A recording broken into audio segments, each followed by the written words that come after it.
राधे राधे बंधुओं, बहुत स्वागत है आपका ज्योतिष धर्म चैनल पर। बंधुओं, इस वीडियो के माध्यम से हम कर्क राशि और लग्न वालों का नवंबर माह कैसा रहेगा इस पर विस्तार से चर्चा करेंगे।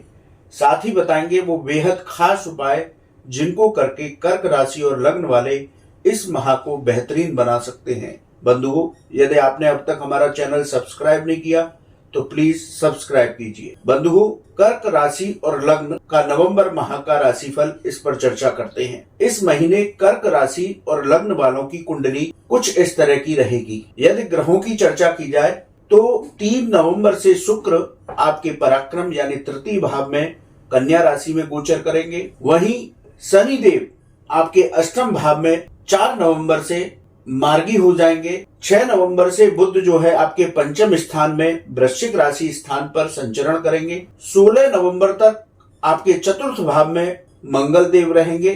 16 नवंबर के बाद ये पंचम भाव में वृश्चिक राशि में आ जाएंगे। इसी तरह सूर्य 17 नवंबर तक चतुर्थ भाव में संचरण करेंगे और 17 नवंबर के बाद वे वृश्चिक राशि में पंचम भाव में संचरण करेंगे। तो 17 नवंबर के बाद वृश्चिक राशि और पंचम भाव में 3 ग्रहों का योग होगा। गुरु आपके कर्म स्थान यानी दसम स्थान पर 10वें भाव पर वक्रीगत अवस्थाओं में संचरण करेंगे। अब 30 अक्टूबर के बाद गुरु राहु का चांडाल योग समाप्त हो गया है, तो राहु गुरु की राशि मीन में आपके नवम भाव में संचरण करेंगे। तो कर्क राशि और लग्न वालों के ग्रहों की इस तरह से चाल इस महीने रहने वाली है। बंधुओं, अब चर्चा शुरू करते हैं प्रत्येक भाव को लेकर कि आपका प्रत्येक भाव किस तरह के फल आपको देने वाला होगा। बंधुओं, सबसे पहले बात करते हैं आपके व्यक्तित्व की, प्रथम भाव की। प्रथम भाव आपके व्यक्तित्व और आत्मविश्वास का भाव है, मान सम्मान का भाव है। यदि इस भाव की चर्चा की जाए तो इस स्थान पर राहु का दृष्टि संबंध है। इस वजह से आपको मानसिक भ्रम की स्थितियां इस महीने बनी रह सकती हैं, क्योंकि राहु यहाँ दृष्टि डाल करके मानसिक भ्रम की स्थितियां पैदा करते हैं। नौकरी व्यापार में यदि आप कोई परिवर्तन करना चाह रहे हैं तो निर्णय सोच समझ करके लें, जल्दबाजी में कोई निर्णय न लें। व्यर्थ के वाद विवादों से इस पूरे महीने बचकर रहें। जो लोग केमिकल संबंधी काम करते हैं, मेडिसिन का काम करते हैं, उनको विशेष लाभ इस महीने होने वाला होगा। सीजनल व्यापार यानी कि आप जिस तरह से पर्व आ रहा है उस पर आपने कोई सीजनल व्यापार किया तो उससे आपको लाभ प्राप्त होगा। बंधुओं, कर्क राशि और लग्न वालों को इस महीने हम यही सलाह देंगे कि आप अपनी सकारात्मक सोच को बना करके रखें तो आपको सफलताएं जरूर प्राप्त होंगी। बात करते हैं द्वितीय भाव की। ये भाव आपका धन का भाव है, वाणी का भाव है और परिवार का भाव है। इस भाव के फल इस महीने आपको किस तरह के प्राप्त होंगे। बंधुओं, वाणी से जुड़े हुए जो लोग हैं, यानी कोई एंकर है या कोई कंसल्टेंसी का काम करते हैं या मार्केटिंग का जॉब करते हैं, तो इन सभी कामों में वाणी की जो है मधुरता बहुत काम देती है। तो वाणी से जुड़े जो लोग काम करते हैं उनको इस महीने विशेष सफलताएं प्राप्त होंगी। मार्केटिंग से जुड़े लोगों को सफलताएं प्राप्त होंगी। परिवार के साथ महीने की शुरुआत में थोड़ी सी वैचारिक मतभेद हो सकते हैं, वाद विवाद हो सकता है। 17 नवंबर तक आप वाद विवाद की स्थिति से बचें तो बाद का पिछला महीना आपको परिवार का साथ मिलेगा। परिवार के साथ आप नया बिजनेस शुरू कर सकते हैं। रोका धन आपको वापस मिल सकता है। 17 नवंबर के बाद आपकी आर्थिक स्थिति में सुधार अवश्य होगा। बंधुओं, बात करते हैं आपके पराक्रम भाव की। पराक्रम भाव में शुक्र देव विराजमान है और केतु विराजमान है। ये भाव पराक्रम का भाव है, छोटे भाई बहन मित्रों का भाव है, यात्राओं का भाव है। यदि इस भाव की चर्चा की जाए तो पराक्रम और पुरुषार्थ इन दोनों से आपको सफलताएं प्राप्त होंगी। भाई बहन और मित्रों के साथ आपके वैचारिक मतभेद हो सकते हैं, तो स्थिति को संभाल करके रखें। यात्राओं के दौरान अपने स्वास्थ्य का विशेष रूप से ध्यान रखें। प्रमोशन में थोड़ी देरी हो सकती है, इसलिए धैर्य बना करके रखें तो आपका प्रमोशन अवश्य होगा। यदि आपने कोई इंटरव्यू दिया है तो उसमें भी आपको थोड़ा इंतजार करना पड़ेगा, उसका रिजल्ट थोड़ा देरी से आएगा, तो यहाँ पर भी आपको धैर्य बना करके रखना होगा। बंधुओं, फिर से आपको एक सलाह कि आप सकारात्मक सोच, धैर्य और अपने क्रोध पर नियंत्रण रखेंगे तो ये वहां आपके लिए अच्छा जाएगा। बंधुओं, बात करते हैं चतुर्थ भाव की। चतुर्थ भाव भूमि, भवन, वाहन, हृदय और माता का भाव है। यदि इस भाव की चर्चा की जाए तो जमीन संबंधी मामलों में आपको लाभ प्राप्त होगा। प्रॉपर्टी में आपकी कोई डील चल रही है, पिछले दिनों से जो रुकी हुई थी वो डील भी आपकी फाइनल होगी और आपको सफलता प्राप्त होगी। माता के साथ आपके वैचारिक मतभेद दूर होंगे। नए वाहन का भी सुख आपको इस महीने मिल सकता है। कोई काम शुरू कर रहे हैं इस महीने तो उसको अंत तक अवश्य पूरा करें, आपको सफलता अवश्य मिलेगी। बंधुओं, बात करते हैं पंचम भाव की। पंचम भाव आपका संतान का है, आपकी शिक्षा का है, आकस्मिक लाभों का भाव है। तो बंधुओं, इस भाव की चर्चा की जाए तो स्टॉक मार्केट में जो लोग निवेश करते हैं उनको लाभ हो सकता है। विद्यार्थी वर्गों को भी विशेष सफलताएं प्राप्त होंगी। विद्यार्थी वर्ग के आत्मविश्वास में वृद्धि होगी और उनको सफलताएं प्राप्त होंगी। प्रेम संबंधों का यदि आपका कोई मामला है तो उसमें आप अपने मन के ऊपर शक को हावी न होने दें तो प्रेम संबंध भी आपके मधुर बने रहेंगे। बंधुओं, बात करते हैं आपके छठे भाव की। छठा भाव रोग, ऋण और शत्रुओं का भाव है। यदि इस भाव की चर्चा की जाए तो गुरु राशि स्थान है, तो फाइनेंस से जुड़े जो लोग हैं, बैंकिंग सेक्टर से लोग जुड़े हुए हैं, उनको इस महीने लाभ होगा।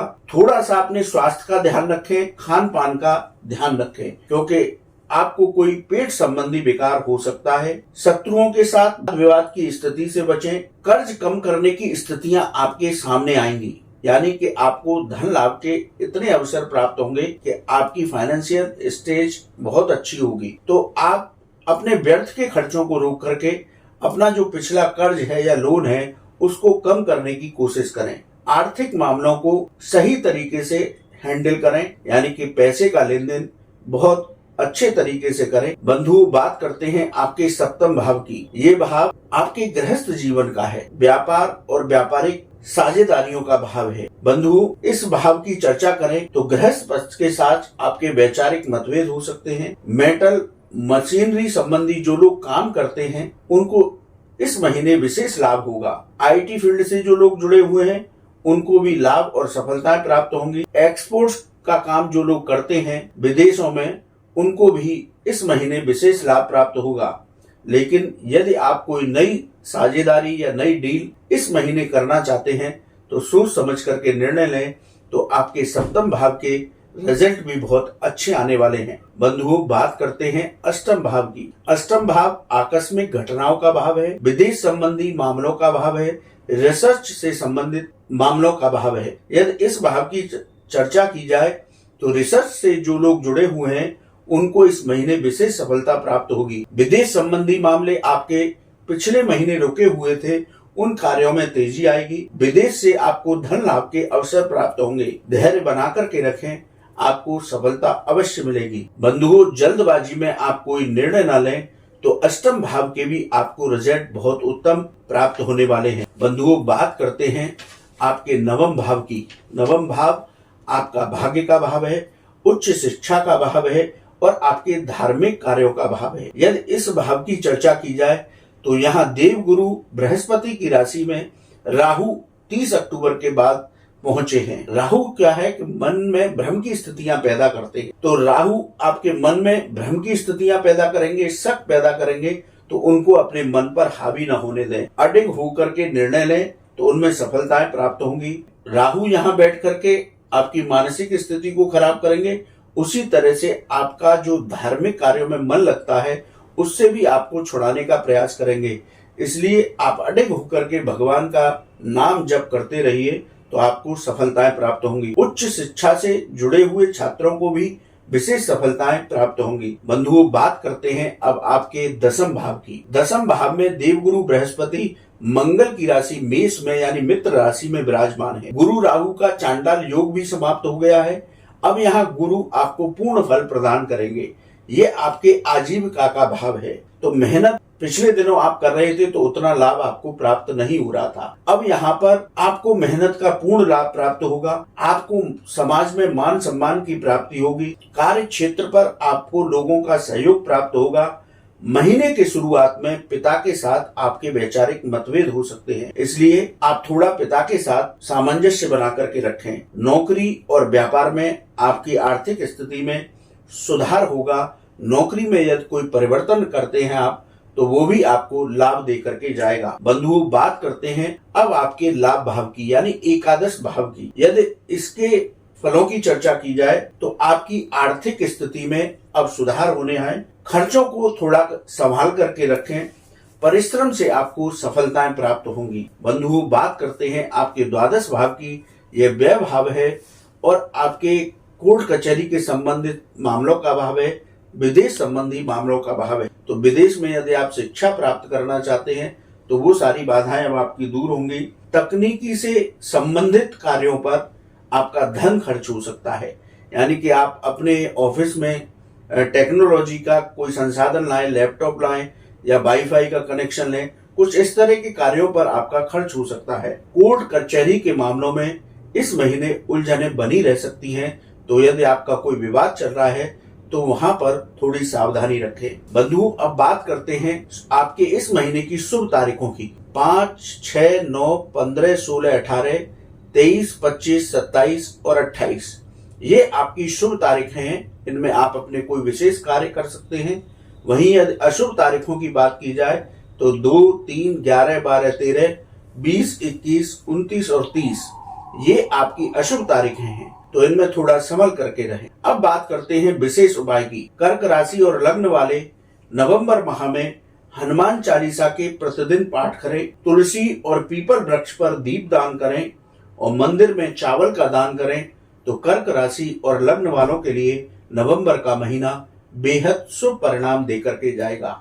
बंधु, आपको वीडियो कैसा लगा आप कमेंट बॉक्स में लिखें। यदि आपका कोई सवाल है तो आप हमारे व्हाट्सएप नंबर पर लिखें, हम उसका जवाब जरूर देंगे। राधे राधे।